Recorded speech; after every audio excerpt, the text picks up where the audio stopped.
All right, good evening, everyone. My name is Fernando. I'm here with Dhanandra and Rajvi, and we are very excited today to introduce Centrix. It's an AI red flags analyzer for the M&A space, operational due diligence, powered by AI.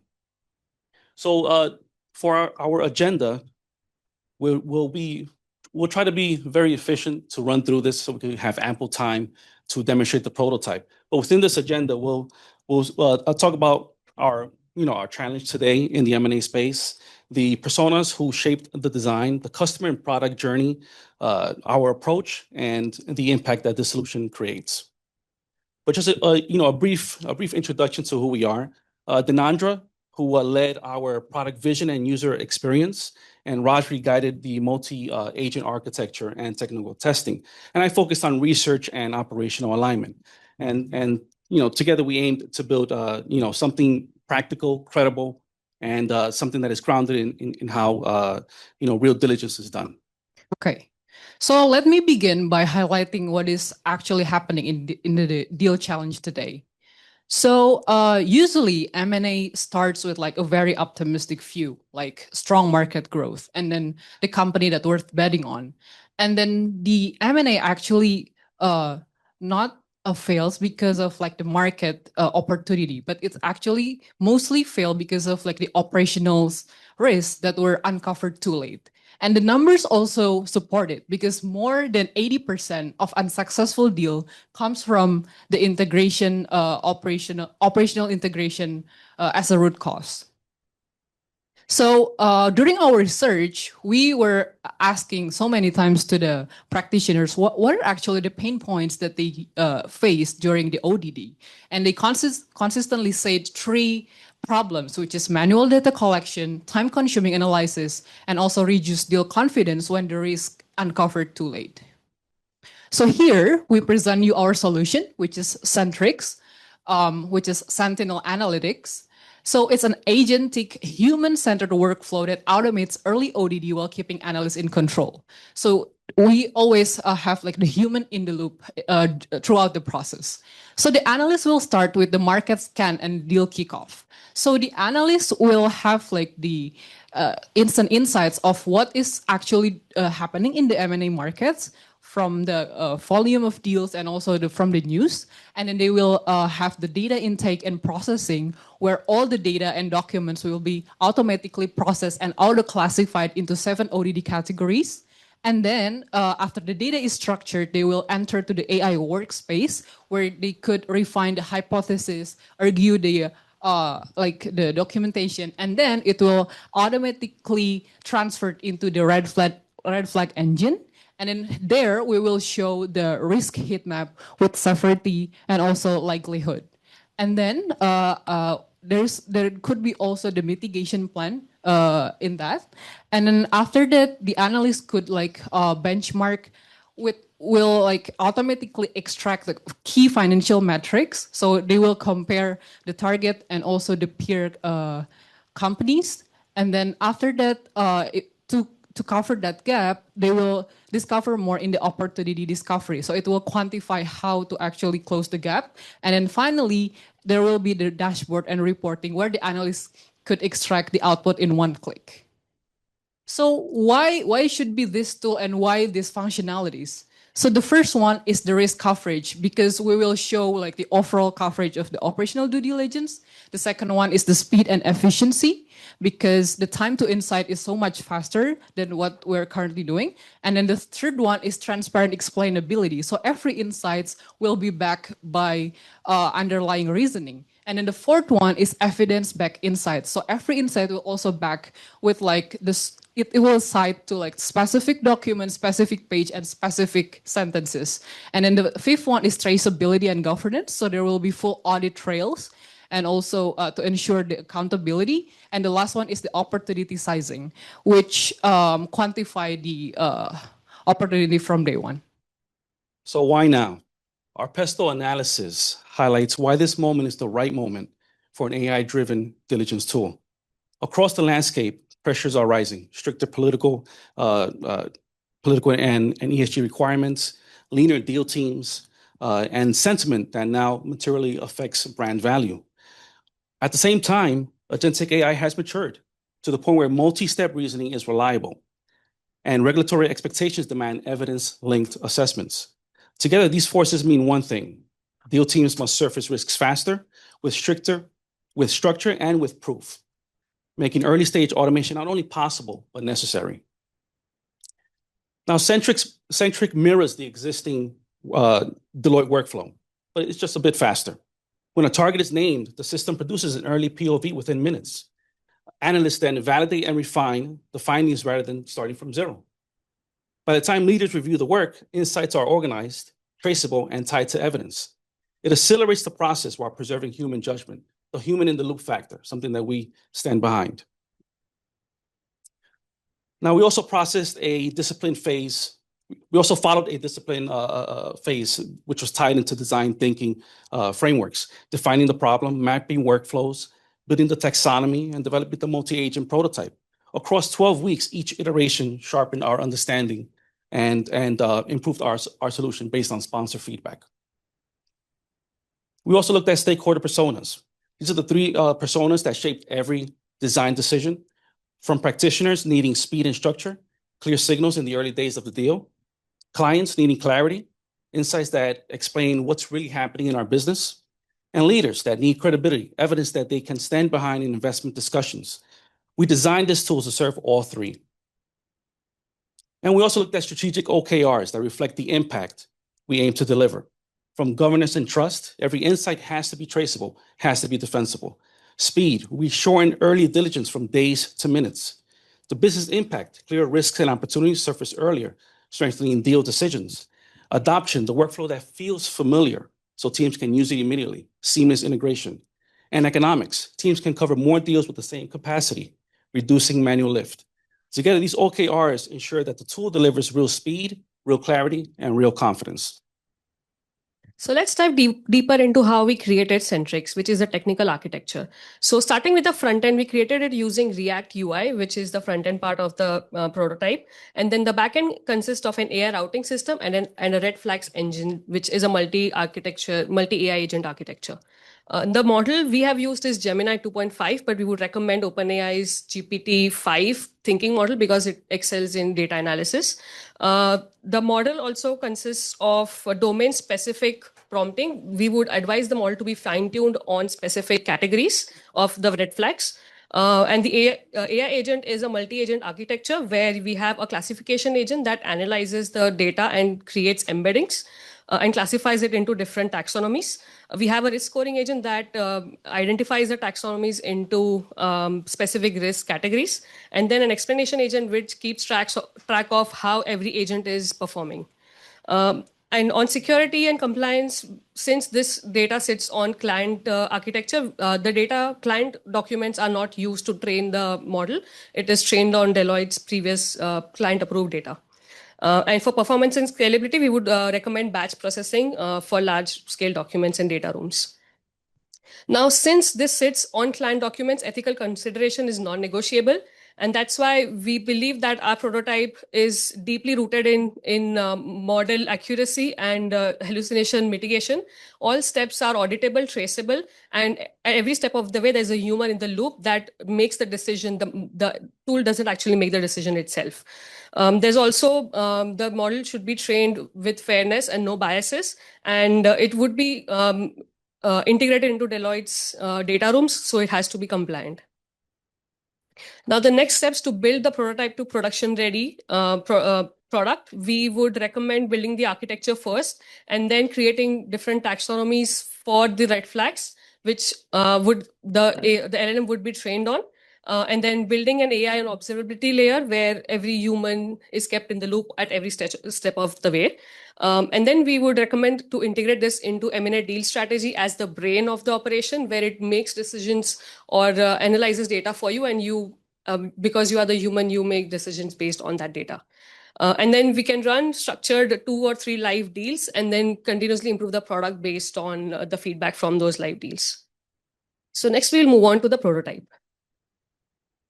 So here, this is Centric. We have an access level sign-in where different roles have different accesses and different permissions to the tool.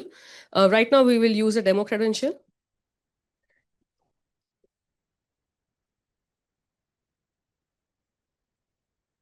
So this is the analyst view. So as soon as we log into the prototype, you can see there's a project management system that we can create new projects, open existing deal projects that are in progress, or delete a project if you don't need. And if you scroll down, there are also live latest M&A headlines and deals that analysts could, take a read if they want to and learn from that. Now let's try creating a new project.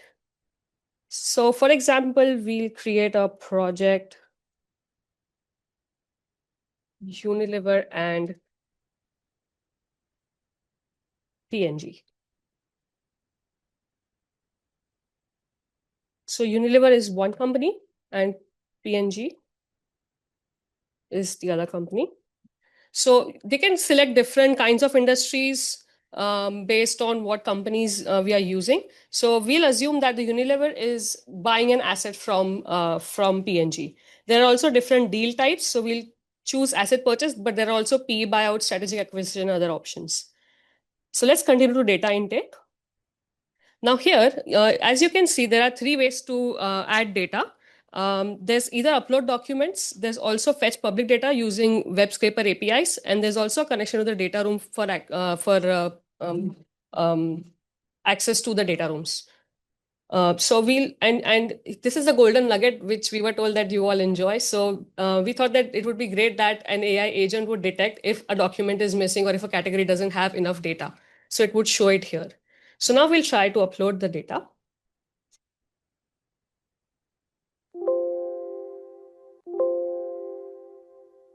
Sorry, I'm used to Mac. Okay. Now, once we have uploaded the data, you can see here the data is being uploaded here. And we click on Analyze with AI. So it will pass the data, generate embeddings, and analyze the data in real time. Wait for a couple of seconds. Oh, and here you can also see what kind of data is being uploaded.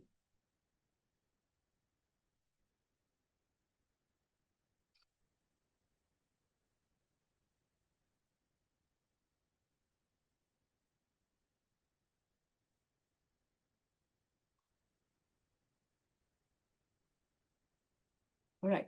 Once the analysis is complete, we click on Continue to AI Workspace. This is where the analyst can ask AI questions based on the data. So let's start with just a hi. So here, these are some prompts that are readily available. This can also be, we would advise to have prompts based on the executive level. Executive people need different kinds of prompts and analysts need different kinds of prompts. So let's just ask it, what are some financial risks?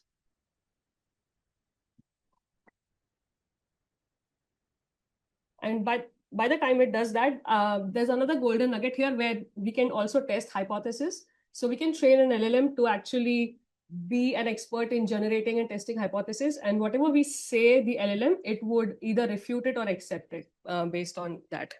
So here you can see it has created some risks. There are interest risk, fair value risk, foreign risk, and it can just, the analyst can ask different questions based on the data.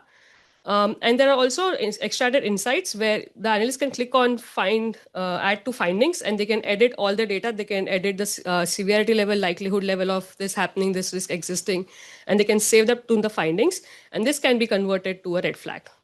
Now we move on to the red flag, where you can see the red flag is a lot of 7 different categories of red flags on these documents. There are talents, business, and everything. There's also a pictorial view, a heat map created for the red flags, where if we want more information, we can click here and then it would show us the details on what the red flag is, what is its severity level, likelihood level, and then who is it assigned to or what category it belongs to. Here are some more deeper dives into the red flags, where each red flag has specific issues. So we can click on that, and you can also, again, we have the human in the loop everywhere, where you can adjust these red flag categories.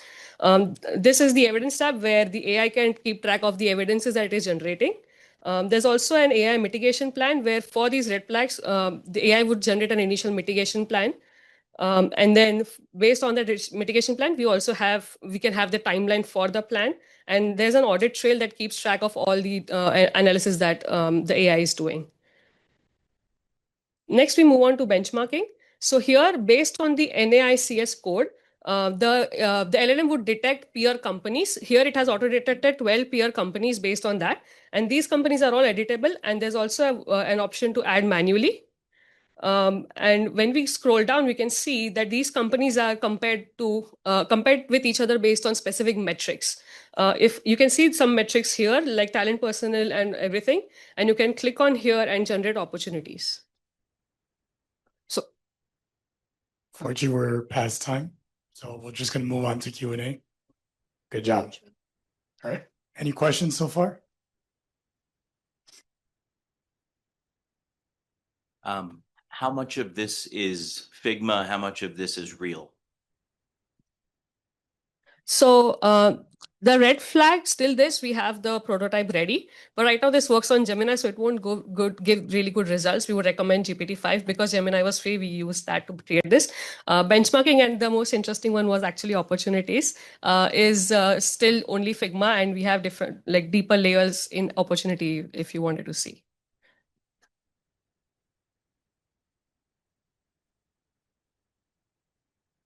Any other questions? I think you are trying to, I think you are trying to get to it. So when you said like the benchmarking, so was it, what was your assumption like when it comes to the companies that you selected? Like where are you getting this company information from? Also Yeah. web? Yes, so From the- they would come in through a WebScaper API. The LLM would then train that, vectorize that data, train it, and then answer these questions. So it will also detect from the NIACS code. So it will detect the company with the similar like industry. So it will show here, and then the analyst could choose which one that they want to use as the peer to be compared. What benefits are you expecting to see from a project team perspective? What can they expect? So the first definitely is like the time to insights, because the analyst could extract like the insights like very quickly, because they don't have to like categorize the documents. They could like directly test their hypothesis in the AI analysis. So definitely time to insights. And then the second one is the explainability, because from these tools, every insights will really like source down into like which page in which document and which sentences. So they really like could validate whether it's right or wrong. And then the third one is the governance, because we also provide the audit trails. So every time every analyst like make any changes, it could see, oh, this analyst like asked this one, this analyst changed this one. So the manager could like really track down like which analyst do the modifications. And to add to that, like we said, the human in the loop is the main benefactor here, because there are a lot of companies that face issues because AI generated results or reports can create $1 million losses to the company. So here, none of the decisions are taken by the LLM or by the AI tool. The decisions are always taken by the human, and that's what's the best part about this prototype. How flexible is this across all industries in terms of just some of the recommendations and the identification of the issues? Yeah, so this is flexible across all the industries, because we would recommend that the LLMs would be trained on a specific red flag only. So it could be from any industry, but the red flags remain constant. So the LLM can still identify issues in that industry and the specific red flag.